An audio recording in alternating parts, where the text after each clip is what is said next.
Un saludo a los amigos de PI TV, le habla Héctor Luis Caldera desde la ciudad de Caracas, quien le reporta desde acá, desde exactamente la Florida, donde nosotros vamos a compartir junto a ustedes lo que es un análisis sobre las elecciones presidenciales realizadas el día de ayer en Venezuela con el profesor Félix Arellano. Recordemos que el profesor Félix Arellano es profesor de la Universidad Central de Venezuela, especialista en temas internacionales, y con nosotros ha conversado durante días pasados poco lo que ha sido este proceso y también las reacciones que ha dado la comunidad internacional. Profesor Arellano, para comenzar este análisis que vamos a hacer sobre el proceso electoral, me gustaría que se iniciara por lo que es su percepción acerca de este proceso del día de ayer. Usted ha sido o usted ha visto lo que son estos procesos tanto en Venezuela como en Latinoamérica. También ver un poco las diferencias, cómo usted vio el inicio y sobre todo ese cierre del proceso cuando se dio, bueno, una hora temprana en comparación a otros procesos electorales. Esas características que, bueno, de una u otra forma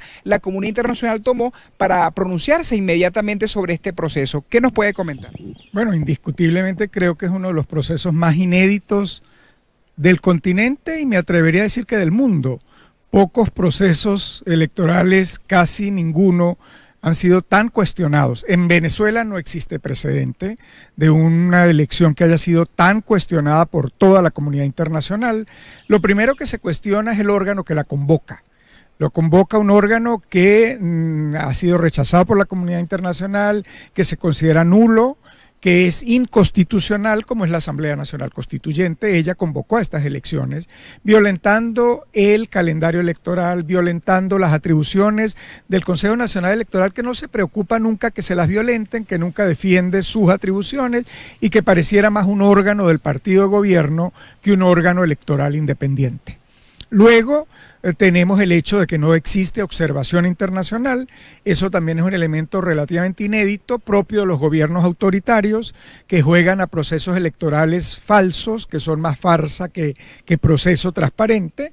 En consecuencia, lo que tienen es un acompañamiento que es básicamente turismo electoral, porque la observación electoral es un proceso jurídicamente regulado, muy exhaustivo, que tiene que iniciarse con bastante antelación, porque la observación revisa todo el proceso, desde sus inicios, el registro, los procedimientos, la data, la organización del proceso, el proceso, y luego elabora informes. Informes que son elevados a sus instancias superiores, la OEA, la Unión Europea, etcétera, las Naciones Unidas. Todos los procesos de observación tienen que informar, emitir un documento, un informe final. Aquí es un acompañamiento, son amigos del proceso, buscados a dedo, designados a dedo, que ya hoy deben estar viajando a sus países felicitando el maravilloso proceso. Otro elemento absolutamente novedoso por la dimensión, obviamente, fue la abstención.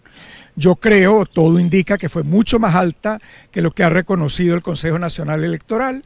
Fue un rechazo contundente de la población venezolana a un proceso fraudulento, a un proceso que es fraudulento desde sus orígenes, con un Consejo Nacional Electoral que no es equilibrado, que no es autónomo, que parece más un organismo del partido gobierno que un consejo electoral. De tal manera que la abstención es la prueba contundente de la población venezolana frente a un proceso que es una farsa electoral. Luego vemos los resultados y allí creo que es muy importante señalar pues esta declaración del candidato más importante de los que competían de parte de la oposición, que es el señor Henry Falcón. Su declaración se suma a deslegitimar el proceso. Eso no se esperaba una reacción de esa naturaleza. Se creía que los candidatos iban luego a acompañar al presidente electo, se sabía que iba a ser reelecto, y que los representantes de la oposición que habían participado en la contienda electoral iban a acompañar al gobierno en un proceso de legitimación frente a la comunidad mundial, que lo que iban era acompañar quizás un inicio de diálogo, el establecimiento de una mesa técnica o de diálogo, y para eso el papel de Zapatero en Caracas desde hace algunos días. Bueno, la declaración que dio el señor Falcón y el propio señor Bertucci el día de ayer pareciera que no va en esa línea.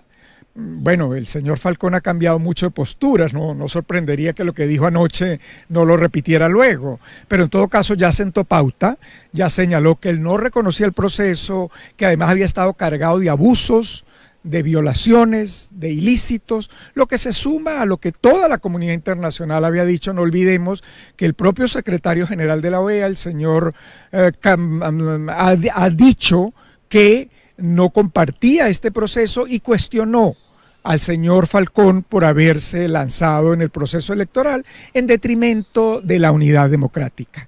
Yo creo que ahora el gran reto para la oposición venezolana es la unidad para continuar la lucha en un momento en que la comunidad internacional ya lo ha señalado, ya ha indicado el Grupo de Lima que no reconoce el resultado, lo había dicho antes, que no reconocía el proceso, no reconoce el órgano que lo convoca, no reconoce el acto, ni reconoce el resultado.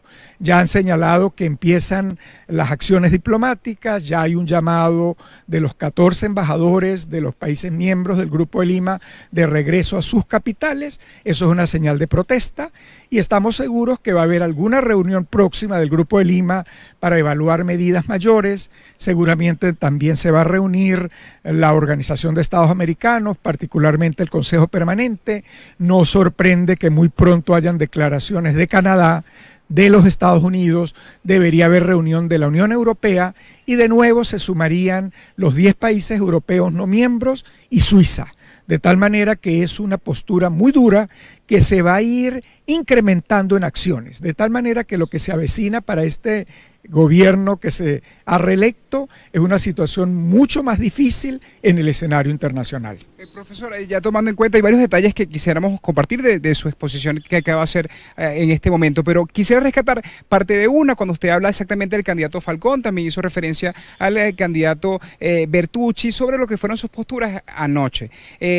Para cerca del mediodía había una rueda de prensa con el candidato Henry Falcón. Usted dice que probablemente pudiera cambiar de opinión. ¿Eso usted cree que puede ser a las posturas que tenían con ese equipo que de una u otra forma lo apoyaba? Porque recordemos que él tomó unas personas de la Mesa de la Unidad Democrática, también estaba Eduardo Fernández, que viene de otros sectores, también Claudio Fermín, el MAS, bueno, varios factores estaban ahí confluyendo. ¿Usted cree que puede ser presión de algunos de estos grupos que lo apoyaban, que puedan hacer que el candidato, pues Henry Falcón, cambie de postura a la que tuvo ayer en las próximas horas?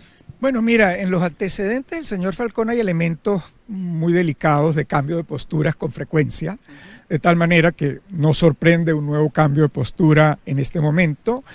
Que se haya paralizado una rueda de prensa es algo que llama la atención en un momento tan determinante y luego de haber dado unas declaraciones tan contundentes el día domingo, rechazando el proceso, enumerando las violaciones que se habían dado al proceso, insistiendo en que se había alterado unos acuerdos entre los miembros de la oposición que participaban en la contienda y el órgano electoral. Eso pues llama la atención que no se ratifique en este momento. Ahí siempre ha existido la matriz de opinión de que habían acuerdos con el gobierno nacional para participar en esta contienda. En la medida que no se reitere el cuestionamiento, el rechazo y el reclamo, pues sigue creciendo la duda de si realmente hay alguna vinculación entre el lanzamiento de las candidaturas y el gobierno nacional. Ya el señor Zapatero, al llegar a Caracas, había adelantado que él venía a promover un nuevo esfuerzo de diálogo. Es evidente que el señor Zapatero no puede cumplir ningún proceso de mediación. El señor Zapatero es el representante del gobierno nacional, en consecuencia no es mediador, no es un punto de equilibrio, pero sí puede ser un vocero del gobierno nacional. Entendíamos que la idea de Zapatero era convocar de nuevo a la oposición que él llamaría democrática, a la que participó en la contienda electoral, siempre y cuando esa oposición pues hubiera reconocido los resultados y se sumara al juego. Eso quedó en duda el día de ayer. Hoy tenemos más dudas aún al ver que no se ha reiterado la postura de cuestionamiento del señor Falcón.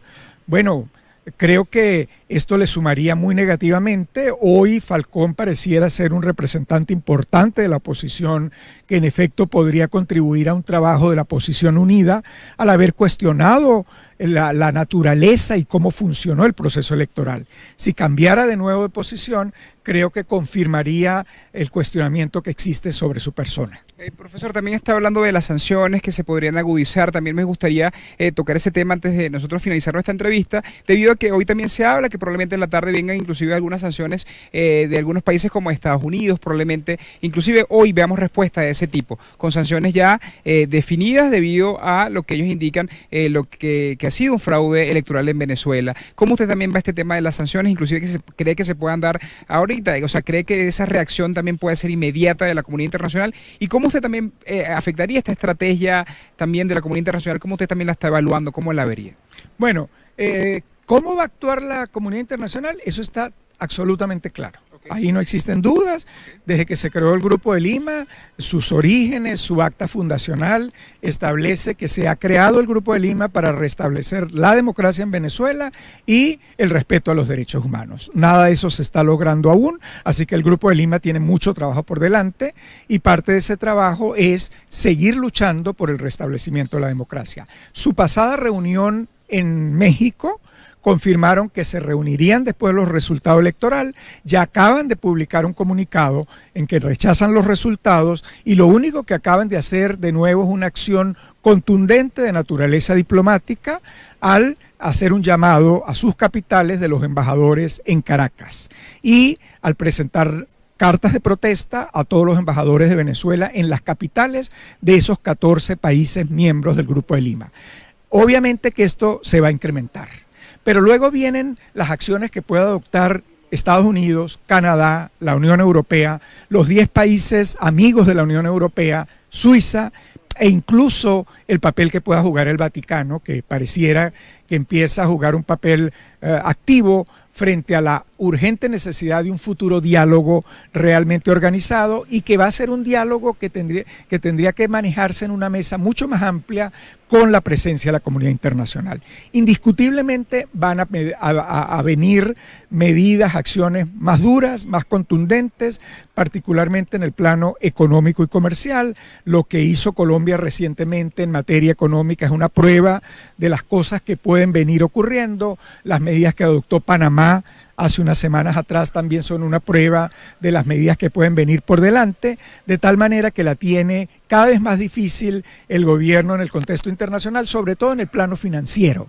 La idea de poder lograr dinero fresco para poder sostener el nivel de deuda, el nivel de importaciones, se hace cada vez mucho más difícil. Obviamente que el gobierno juega el escenario de que tiene sus aliados, tiene sus respaldos, no está completamente aislado.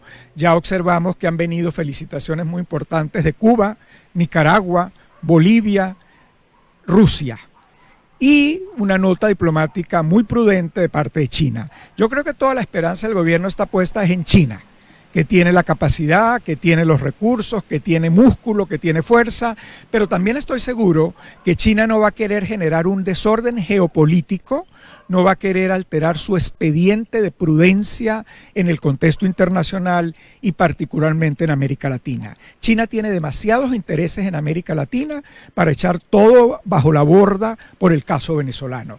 Creo que China va a ser un actor muy importante para ayudar al proceso de negociación. China podría ayudar a presionar al gobierno de Venezuela como lo ha hecho con Corea del Norte. Creo que China se está ganando una posición bien sólida en el escenario mundial. Si actúa con inteligencia, con prudencia, lo está haciendo en el caso de Corea del Norte y no me extrañaría que lo empiece a hacer en el caso de Venezuela, que empiece a presionar para que haya una negociación seria, cierta, de un mayor alcance, porque en la mesa de negociación va a tener que entrar ya la comunidad internacional y creo que China puede jugar allí un papel de presión muy importante, consciente de que tiene intereses en Venezuela, pero tiene intereses en América Latina y en el mundo entero. Profesor, brevemente, ya sí es mi última pregunta, tiene que ver con el Frente Amplio Venezuela Libre y Soy Venezuela, estos grupos de oposición que, bueno, hoy se atribuyen lo que es la abstención, o sea, el triunfo desde el punto de vista de seguir pidiendo garantías para un cambio político en Venezuela. ¿Qué es lo que debería ser? Ya ha hablado usted de una unión de todos los factores, que también debería ser la unión de Falcón, inclusive Bertucci también llamaba anoche a esa unión y a ese bloque. ¿Qué es lo que debería decir hoy este Frente Amplio Venezuela Libre y hoy María Corina Machado en esta rueda de prensa que están convocando el día de hoy? Yo creo que la conferencia episcopal y los rectores de las universidades nacionales deberían convocar lo más pronto posible una reunión de todos los líderes políticos para una formación de un esquema de concertación y de unidad con miras a la negociación de largo alcance, de alto nivel.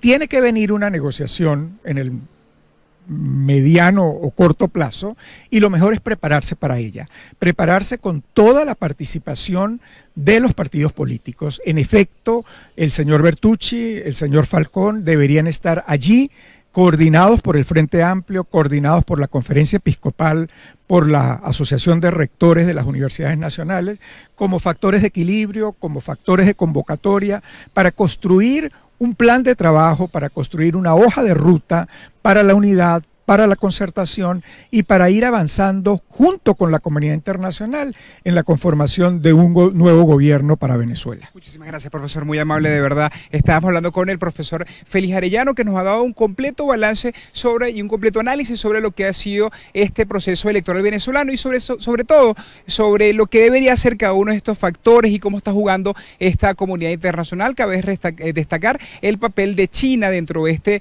proceso de negociación, que va a jugar un papel fundamental en todo lo que va a ser la solución del problema venezolano. Es parte de la información que nosotros podemos aportar desde la ciudad de Caracas. ¿Quién les reportó para BPI TV? Héctor Luis Caldera.